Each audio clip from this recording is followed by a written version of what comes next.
What's up, guys? Just doing my 200th park run, chugging along, having a great time. It's a beautiful morning with all these lovely people. Congratulations. Thank you. Yep. And now I can't breathe and run.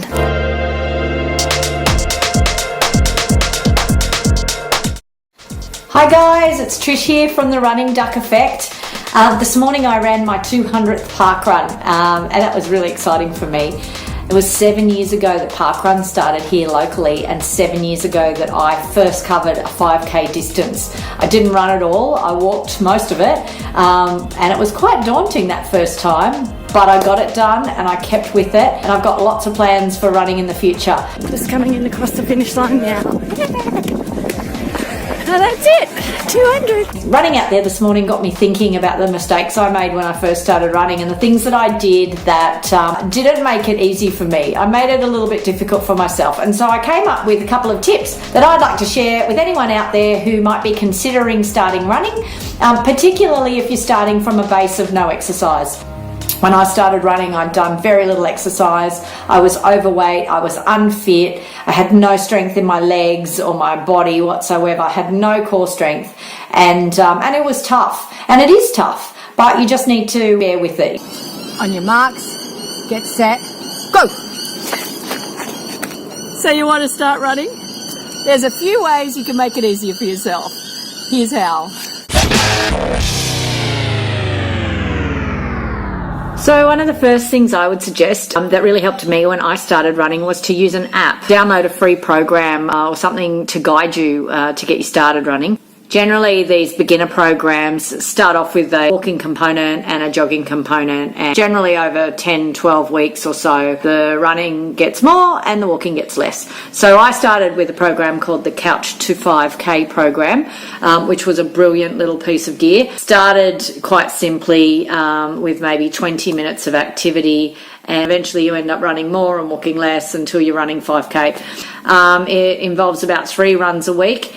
And it just gradually eases you in, and it gives you a bit of a plan so you know where you're going. When you download the app, you can have it on your phone, so a person talks to you as you're running along and tells you, now we're going to walk, now we're going to run, and gives you encouragement along the way. So that's pretty cool too. It'll get you on your way, and once you're up to running 5k, sky's the limit. At least then you're in the swing of things. Alright, second tip I would give you to start running is to find a buddy, someone else who is starting out as well. Grab a workmate, a friend, your partner, your son, your neighbour, anybody who's interested, and sit down one day and plan how you're going to start this. So plan which days you're going to run, where you're going to run, how far you're going to run, and work out a schedule that works for both of you, and then keep each other accountable. Check in, use Facebook Messenger or whatever you do to little reminder the night before, we're still meeting tomorrow, yep, that's good, off you go, do your run, and keep each other honest. It really helps with the motivation. You generally know yourself and you know that you have trouble sticking with something like this, then grabbing a buddy is definitely a great way to go.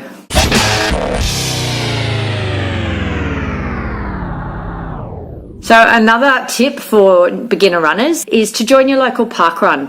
Parkrun is a worldwide organisation started in the UK. It's a free 5k run every Saturday morning. There's a tail runner at each event, so you'll never be the last one, and you're pretty much guaranteed that they're not going to pack up the course and leave you out there, no matter how slow you are. Just Google parkrun, find your nearest event, make sure you know what time it starts, and get yourself organised. So you register online for free, download your barcode, print it out, take it along with you, and that's your little ID for parkruns. Parkrun's great. People walk it, people run it. Like, there's really fast runners at parkrun that can do the course in, 15, 16, 17 minutes, and there's people who walk the whole thing.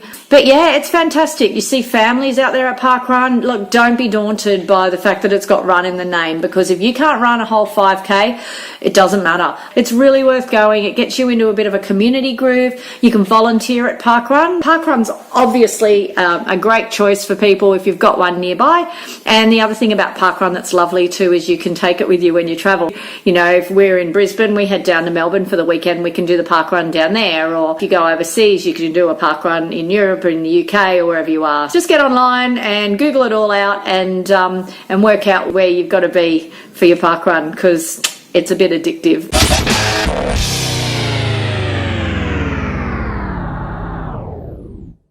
All right, suggestion number 4, I think, for new runners is to get kitted out. Make sure you've got some comfy running gear that fits you.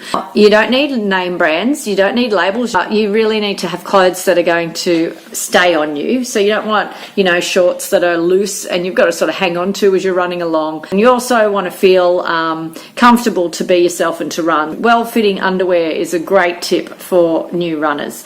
Beware of chafing. Running shirts can chafe in lots of different places. They can chafe around the arms. You can have chafing on the waistband of your shorts, in between your legs where the shorts are rubbing together on your thighs. Chafing's nasty because it can really ruin your run, and it stings like the clappers when you get in the shower. It's revolting. So you want to try and avoid that. You can use lubricant like Glide or Vaseline on the areas that you think might chafe. If you're running with a phone case on your arm, that's quite a likely place where you might get some chafing, where it just rubs as you're running along. So there's lots of different areas of chafing. It's sort of different for guys and girls, just depending on the anatomy and the clothing. You've got to find clothes that suit. Another little side tip there is if you're going to do events and they give you a t-shirt in your race pack before you start, it's often a good idea not to wear it on the run, because more often than not, it will chafe you. If you can at all, try things out before you actually do an event. You'll just be more comfortable.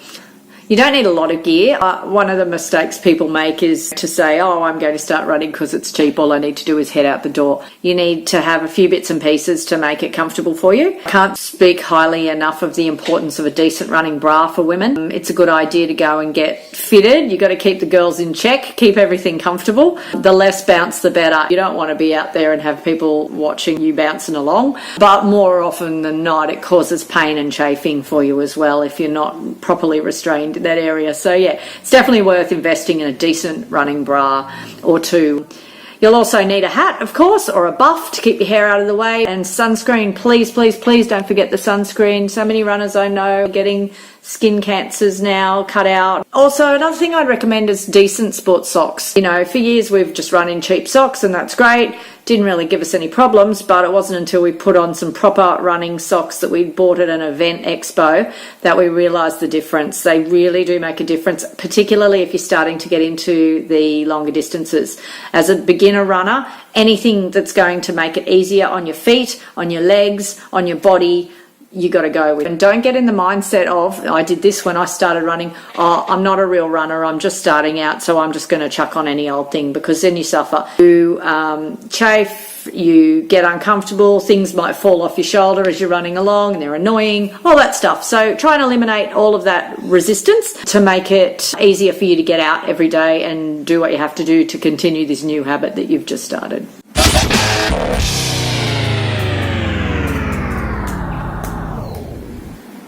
And the final tip I'll give you, number 5, is decent running shoes. When I started running, my husband took me off to a sports store and we looked at sports shoes, and I had my sights set on this fluoro yellow pair of Nike Free Runners. They had absolutely no support. They were the wiggliest, wobbliest shoes. You could twist them, you could fold them, you could do whatever. They were for speed running, and they were definitely not for people like me. I had no strength in my ankles, in my legs, in anything. I hadn't done much exercise at all. And I insisted on having those. He suggested I have something a little bit more supportive, and I was like, no, they're really gorgeous. I love those. They look like runners. I was so excited. I was buying these expensive running shoes and put them on and did my first sort of 3 to 4 to 5 weeks. Started getting some pain up the sides of my legs, and by week 6, I was in a lot of pain. I couldn't run, I could barely walk, and I needed to let that heal. And that all just came from having no support. So don't underestimate that. If you're committed to starting to run, you want to finish a program like the Couch to 5K and run beyond that, you need to have some shoes that are going to allow you to do that without injury. So I suggest you take yourself off to a decent running shoe shop, you get yourself assessed, even go as far as go to a podiatrist. Get your feet assessed, work out if you've got a high arch, if you've got a flat foot, if you need extra support. Get all that sorted, get the shoes that suit you. It's going to make a big difference to your comfort. It's going to make a big difference to any potential injuries in your legs, your lower legs, even right up into your hips and lower back. You know, there's lots of different shoes for lots of different people and lots of different purposes. There's trail shoes, there's racing shoes, there's supportive shoes. They're not cheap, but they'll last you. A good pair of shoes lasts anything between 400 to 600 Ks. So if you're just starting out, it's going to take you a while to get through that amount of kilometres. Yeah, go and get fitted for a proper pair of shoes before you even start running, and that will make you so much more comfortable, and I think it boosts your thought process a little bit, boosts your ego to, you know, realise that you're actually serious about this. You've committed some dosh, you're committing your time, and you're going to stick with this new habit of yours of running, and you're on your way. Shoes, gear, a little program to tell you what to do, grab a buddy and maybe head to your local park run. 5 ways that you can make it so much easier for you to start your transition into being a runner. Go get them, guys.